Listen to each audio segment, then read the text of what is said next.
In 1847, a railway bridge was completed in northern England. The stonework showed erosion consistent with centuries of weathering. The bridge was 3 years old. By 1850, similar reports emerged across industrial Britain. Foundations classified as recent construction displayed surface degradation that geologists expected from medieval structures. The buildings were documented as new. The stone was not. In Philadelphia, a municipal water facility inaugurated in 1815 required masonry repair by 1823. The damage wasn't from use. It was from age. But the facility had no age to speak of. And this wasn't isolated. Before we continue, a note on what this documentary explores. We're examining patterns in 19th century infrastructure that appear inconsistent with standard timelines. Some interpret these observations through the lens of what's now called Tartaria, a historical term that has taken on new meaning in recent discussions. This documentary does not claim proof of any particular interpretation. It presents the architectural and geological record, allows multiple perspectives, and leaves conclusions to you. The official narrative is straightforward. The 19th century was a period of explosive industrialization. New techniques in quarrying, transportation, and construction allowed cities to expand rapidly. Stone was cut, transported, and installed within months. What we see today reflects 2 centuries of natural wear. But when engineers in the 1850s began cataloging infrastructure for maintenance schedules, something appeared in their reports that didn't fit the narrative. The stone was aging too fast. In 1851, the Crystal Palace was erected in London using prefabricated cast iron and glass. It was a marvel of modern engineering. But nearby, Westminster's sewage system, laid just 15 years earlier, required extensive replacement. The pipes hadn't failed. The stone housings around them had deteriorated as though exposed for generations. Reports from Manchester noted similar patterns. Factory foundations dated to the 1820s showed subsurface erosion typically associated with pre-industrial construction. One engineer wrote that the degradation resembled structures of an earlier century. The language was careful. The implication was not. Across the Atlantic, similar observations emerged. In Boston, granite steps installed at the new State House in 1798 showed surface pitting by 1830 that matched samples from colonial buildings a century older. Comparisons were made. The chemistry was identical. The timeline was not. By the 1860s, cities faced a recurring problem. Infrastructure installed within living memory required the kind of repair reserved for inherited systems. Councils questioned contractors. Contractors questioned suppliers. Suppliers pointed to the stone itself. And the stone had no answer. One explanation offered was regional variation. Perhaps certain quarries produced stone that weathered faster due to mineral composition. But the erosion patterns appeared in limestone, granite, sandstone, and brick. It crossed material boundaries. Another explanation focused on industrial pollution. The rise of coal burning introduced acidic particulates into the air, accelerating surface degradation. This was plausible. London's air quality was documented as worsening throughout the century, but the wear patterns appeared in rural areas as well. Villages with little industrial activity reported the same phenomenon in church extensions and toll roads built in the 1810s and 20s. The pollution explanation worked in cities. It didn't explain the countryside. In Edinburgh, records from the 1840s describe stonework on the new town developments, constructed between 1800 and 1830, as showing premature aging. The term appeared in maintenance logs without further elaboration. Premature relative to what? The expectation was that stone should remain pristine for decades. Instead, it was being reconditioned within a generation. Insurance companies began noting it in their assessments. Buildings less than 30 years old were being categorized with the same risk profiles as structures from the previous century. Actuaries didn't speculate on causes. They adjusted premiums. The timeline compression wasn't limited to surface wear. In 1858, engineers inspecting Liverpool's Albert Dock, completed just 15 years earlier, found subsidence in the foundation pilings that suggested prolonged load-bearing stress. The docks were busy but not beyond capacity. The settlement patterns resembled those of harbors in continuous use since the 1600s. Load calculations were reviewed. The math held. The behavior of the ground did not. Similar findings appeared in American canal systems. The Erie Canal, opened in 1825, required significant masonry reinforcement by the 1840s. Engineers expected wear from water flow and freeze-thaw cycles. What they found was structural settling in the lock walls that indicated far more cumulative exposure than 20 years could account for. One engineer's report noted the stone bore the character of prolonged use. The phrase was clinical. The implication was not. In Washington, D.C., the Capitol building's western expansion in the 1850s involved matching new stonework to the original structure from 1800. Masons reported difficulty achieving visual consistency. The 50-year-old stone had a patina and texture that new stone, even when artificially aged, couldn't replicate in the expected time frame. It looked older than it should. And that phrase, older than it should, appeared in records across both continents. Not as conspiracy, not as accusation, as observation, as a recurring, unresolved notation in the professional documentation of engineers, masons, and municipal surveyors who had no ideological reason to question the timeline. They were simply recording what they saw. By the 1860s, the pattern had become common enough that it stopped being noteworthy. Infrastructure aged. Repairs were made. The mismatch between chronological age and physical condition became part of the background noise of industrial maintenance. But it never stopped. Records from the 1870s and 80s show the same language. Stone that should be fresh shows where that suggests inheritance. Foundations that should be stable show settlement that implies duration. Systems installed within living memory require the kind of intervention reserved for historical structures. And no one could say why. The pattern became more visible when viewed not by city, but by system. Between 1820 and 1850, the United States and Britain constructed infrastructure at a scale that seemed to anticipate populations that didn't yet exist.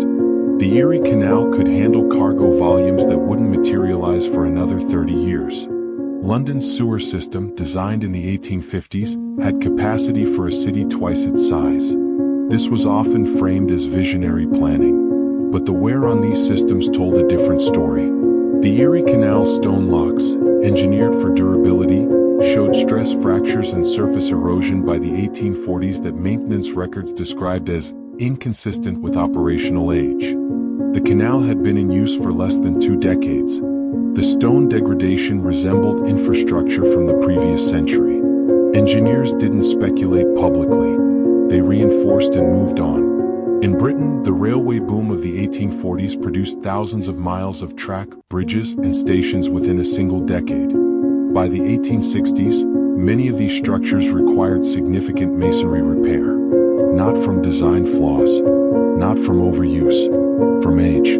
The Stockton and Darlington Railway, opened in 1825, had stone viaducts that by 1850 showed weathering comparable to medieval bridges still in use.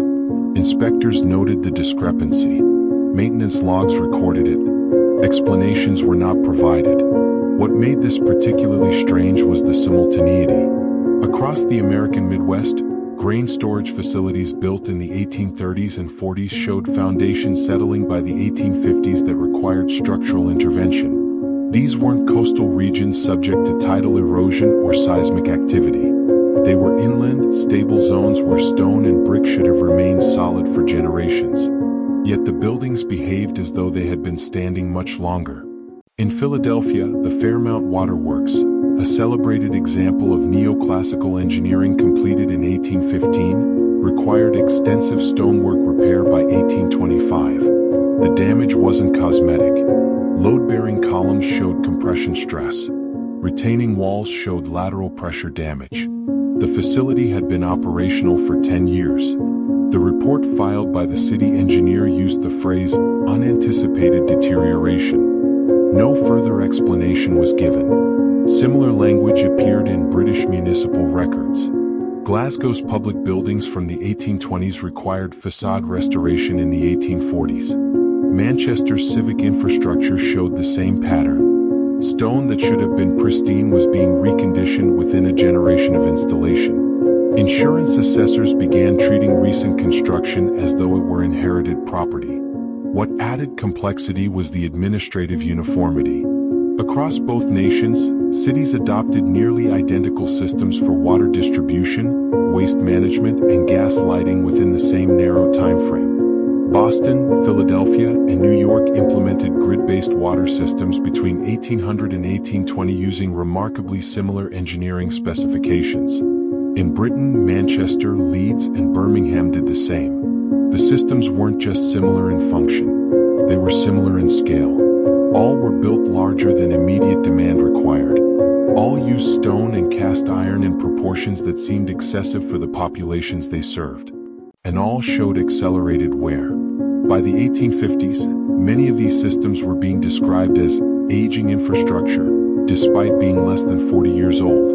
The term appeared in council budgets, engineering surveys, and public works assessments. It was used without irony. 40-year-old infrastructure was aging. The term made sense only if the baseline expectation was different. The railway networks demonstrated this most clearly.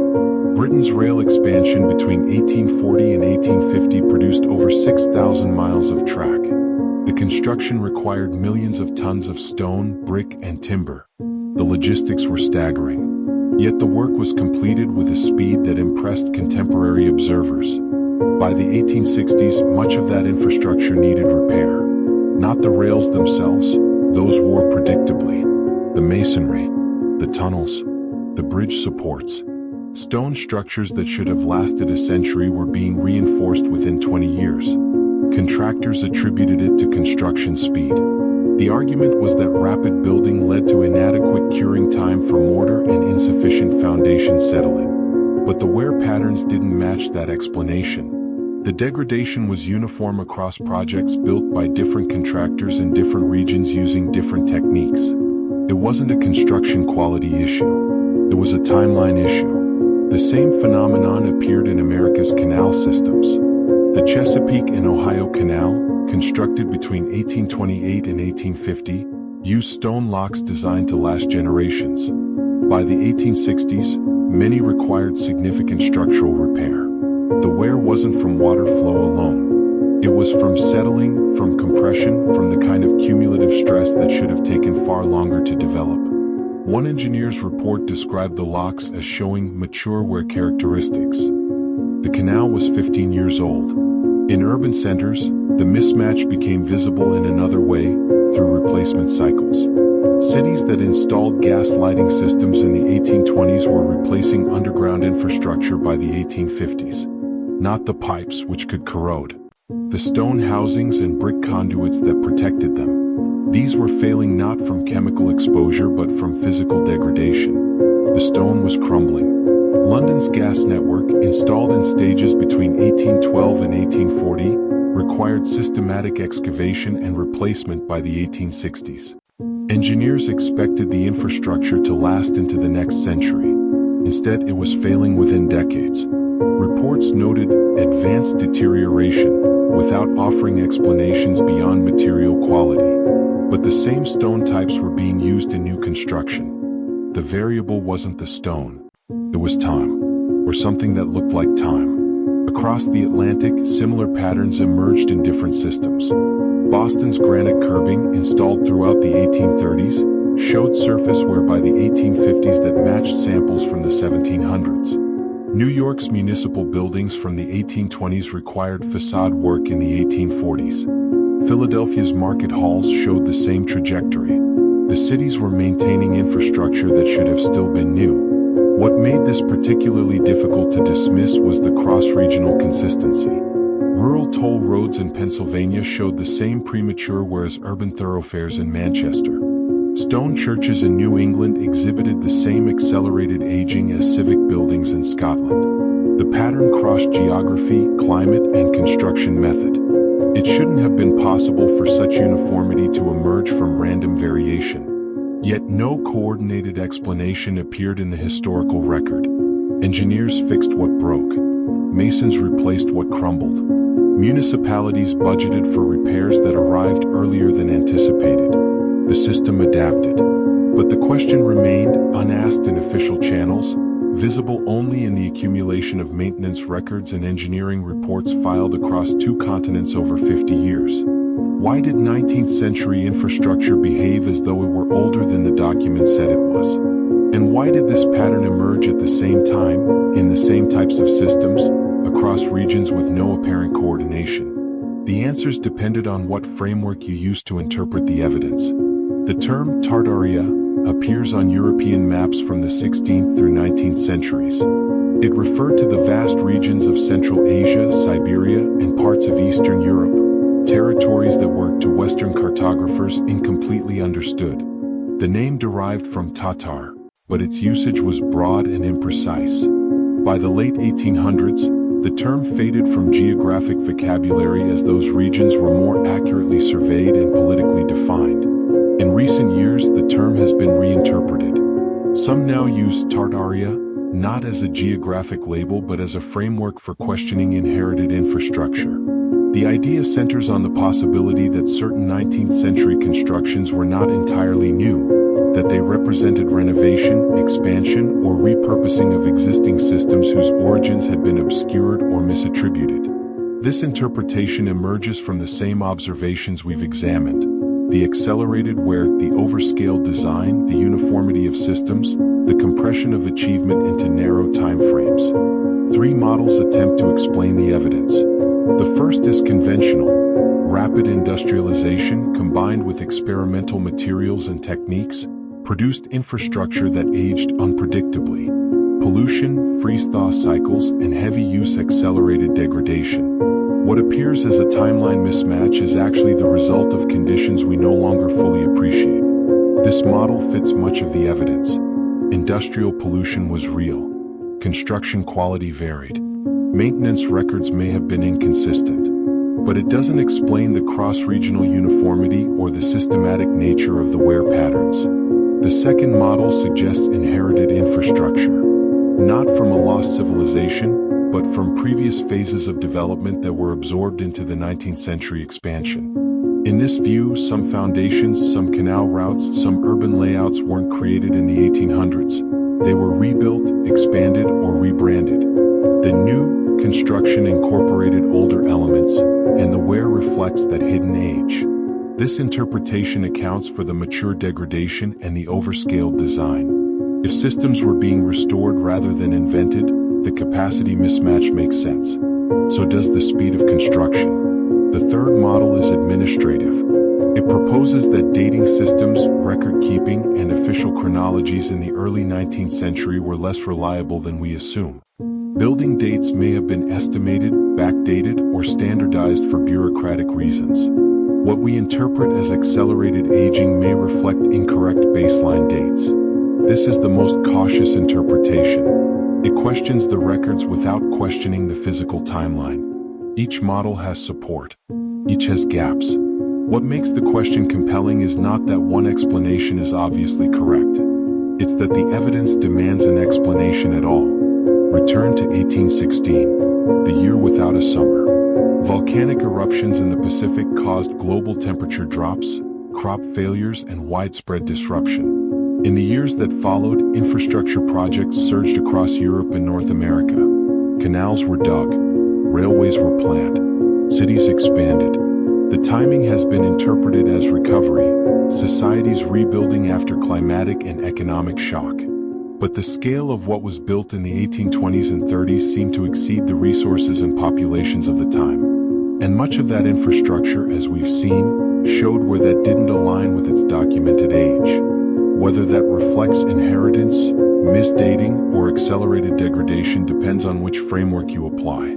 The Tartaria interpretation is, in essence, a metaphor. It represents the idea that history may be more layered than the official timeline suggests. That certain achievements attributed to the 19th century may have roots in earlier, less documented periods. That the infrastructure we inherited may be older, more complex, and less understood than we've been taught. It's not about a hidden empire. It's about hidden time. The evidence doesn't demand belief. It demands attention. Engineers in the 1850s recorded what they saw. Stone that aged too quickly, systems built too large, patterns that repeated across continents. They didn't have an explanation. They documented the anomaly and moved on. We have the same evidence. We have more context. But we still don't have certainty. What we have is a pattern that resists easy dismissal. Infrastructure that behaves as though it's older than it should be. Systems that appear before the demand exists. Where that contradicts the documented timeline. You can interpret this as material science, as inherited construction, or as chronological error. But you can't ignore it. The stone doesn't lie. It just doesn't explain itself. And perhaps that's the real question. Not what Tartaria was, but what we're willing to reconsider when the physical evidence and the historical record don't align. The buildings are still there. The records are still there. The timeline is still unclear.